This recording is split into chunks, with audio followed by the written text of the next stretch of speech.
నేను చెప్పబోయేది మాయా గడుగు స్టోరీ. అనగనగా జున్ను అనే వాళ్ళు వర్షాపూర్లో ఉండేవారు. వాళ్ళది పేద కుటుంబం. జమీందారు దగ్గర పని చేసి పైసలు ఇప్పించుకుంటే కానీ వాళ్ళ ఇల్లు గడిచేది కాదు. ప్రతి సంవత్సరం లాగానే ఈ సంవత్సరం కూడా వర్షాకాలం వచ్చేసి జున్ను తడుచుకుంటూ వెళ్తాడు స్కూల్కి. అప్పుడు టీచర్ చూసి జున్ను అక్కడనే ఆగు అని టీచర్ అంటుంది. ఈ వర్షంలో గొడుగు తెచ్చుకోవాలని ఎన్నిసార్లు చెప్పాలి అని అంటుంది.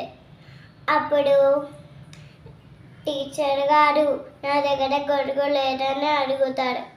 అప్పుడు వింటకులైన గబ్బు ఖండిస్వా టీచర్, నాన్నని అడిగి బజార్లో తెమ్మనొచ్చు కదా, ఖండిస్వా టీచర్ అని అంటాడు. అప్పుడు నాకు తెలియదు, నువ్వు వింటావో మళ్ళీ ఇంటికి వెళ్ళిపోతావో అని అంటుంది టీచర్. అప్పుడు జున్ను ఒకసారి రోజంతా ఒక ఇంట్లోనే ఉన్నాడు. ఒకసారి కిటికీతోన, ఒకసారి డోర్తోన, ఒకసారి అలా రోజంతా గడిచిపోతుంది జున్నుకి. మరుసటి రోజు వర్షం పడకముందే వెళ్ళాలని జున్ను నిర్ణయించుకుంటారు. తను బయలుదేరినప్పటికే వర్షం స్టార్ట్ అవుతుంది. అప్పుడు నాన్నగారిని అడుగుతాడు, నాన్నగారు నాకు గొడుగు ఇప్పించండి అని. అప్పుడు జున్ను వాళ్ళ నాన్నని గొడుగు ఇప్పించమని అడుగుతాడు. నేను సంవత్సరం అంతా కష్టపడినా కానీ మన ఇల్లు గడవదు, నీకు నేను గొడుగు ఎట్లా ఇప్పించాను, సరేలే నేను చెట్ల నుంచి మెల్లమెల్లగా వెళ్తా అని మెల్లమెల్లగా ఒక ఆకాశం మబ్బులు నల్లగా ఉన్నాయని ఒక చెట్టు ఎక్కేస్తాడు. వానలో నీళ్ళు ఎక్కువయ్యాయని, నేను తడిచిపోతానని చెట్టు పైకి ఎక్కేస్తాడు. అప్పుడు కొద్దిసేపు ఆగి దానికి ఆకలి వేస్తూ ఉంటుంది. అప్పుడు కడుపు పట్టుకుంటాడు. అప్పుడు తన బాక్స్ తీసి పచ్చి ఉల్లిపాయలు చపాతీని తింటూ ఉంటాడు. అప్పుడు అక్కడికి ఒక సాధువు అదే చెట్టు దగ్గరికి వచ్చి ఒక సాధువు నిలబడతాడు. అప్పుడు ఆ సాధువు జున్ను తింటుంటే జున్ను దిక్కే చూస్తూ ఉంటాడు. ఓ బుక్క పెట్టుకున్నప్పుడు జున్ను తన దిక్కే చూస్తాడు. రెండో బుక్క పెట్టుకున్నప్పుడు మూడో బుక్క పెట్టుకున్నప్పుడు తన దిక్కే. సాధువు తన దిక్కే చూస్తున్నాడని జున్ను తెలుసుకొని బాబా కావాలా అని అడుగుతాడు. నాకు రెండు బుక్కలు పెట్టినా నువ్వు మంచిగా ఉంటావు అని అంటాడు. 2 బుక్కలు కాదు బాబా, 2 చపాతీలు ఇస్తా.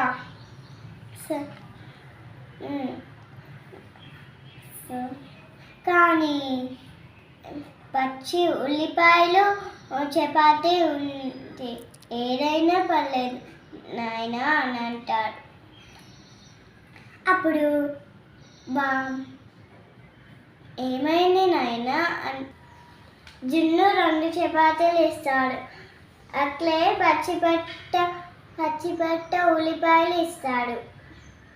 అప్పుడు ఈ వర్షాకాలం వల్ల నేను భిక్షం అడుక్కోలేకపోయా అంటాడు. అప్పుడు ఏమైంది అంటే బాబా నేను స్కూల్కి బాబాయ్ చెట్టు ఎందుకు ఎక్కి కూర్చున్నావు నాయనా అని అడుగుతాడు. స్కూల్కి వెళ్తా వెళ్ళాలి అందుకనే చెట్టు మీద కూర్చున్నాను. తడవకుండా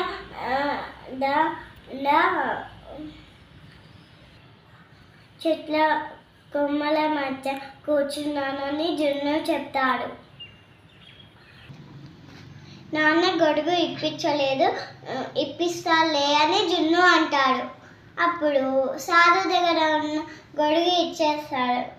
అప్పుడు సాధు వెళ్ళిపోయాక, అదేంటి బాబా, నాకు ఆశ్చర్యంగా ఉంది, మీ దగ్గర గొడుగు ఉండి కూడా తచ్చుకుంటూ వచ్చాడు.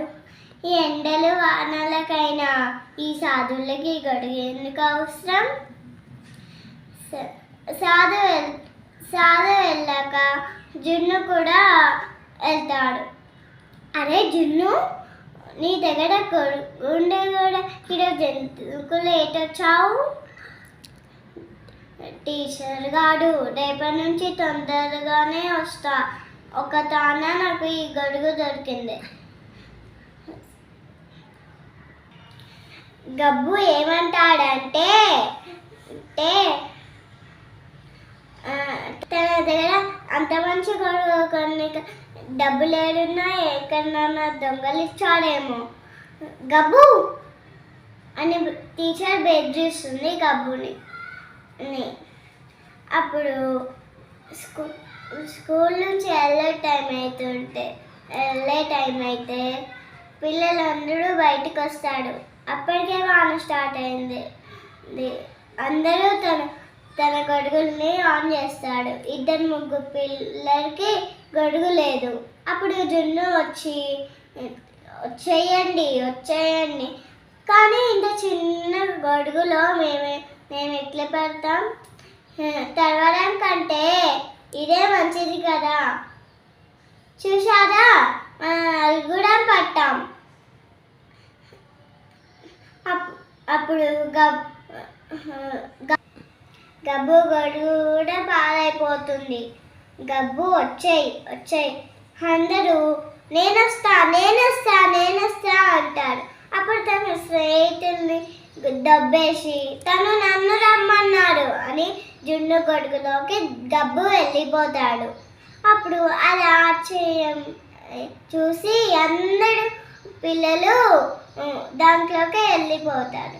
అప్పుడు జున్నుకి ఎంతమంది కలిసి అలోకి జున్ను గొడుగులోకి వెళ్ళిపోతారు. ఇంతమంది వస్తే అంతమందికి పెద్ద అయిపోతుంది గొడుగు. కృష్ణుడు గోవర్ధన పర్వతాన్ని ఎత్తినట్టు ఉంది. అలాగని ఒక్కొక్కరు జాయిన్ అవుతూ ఉంటారు. మరుసటి రోజు జున్ను వాళ్ళ ఇంటికి జమీందారు వాళ్ళు వస్తారు. జమీందారు మీరెందుకు వచ్చారో చెప్తే నేనే వచ్చేవాడిని కదా అని అంటారు జున్ను వాళ్ళ నాన్న. జున్ను దగ్గర ఒక గొడుగు ఉంది. ఊరంతా జున్ను గొడుగులోనే పట్టేస్తున్నారు. లేదు జమీందారు కాదు, ఒక పిల్లాడు మాత్రమే ఈ గొడుగులో పడతాడు, చూడండి. జమీందారు గారు ఇద్దరు వచ్చి జమీందారు గారు మమ్మల్ని కూడా పట్టేసుకోండి అంటాడు. అప్పుడు వాళ్ళు వచ్చినప్పుడు ఇదేంటి మా పెద్ద అయిపోయింది ఇది అని ఆశ్చర్యంగా ఉంటుంది.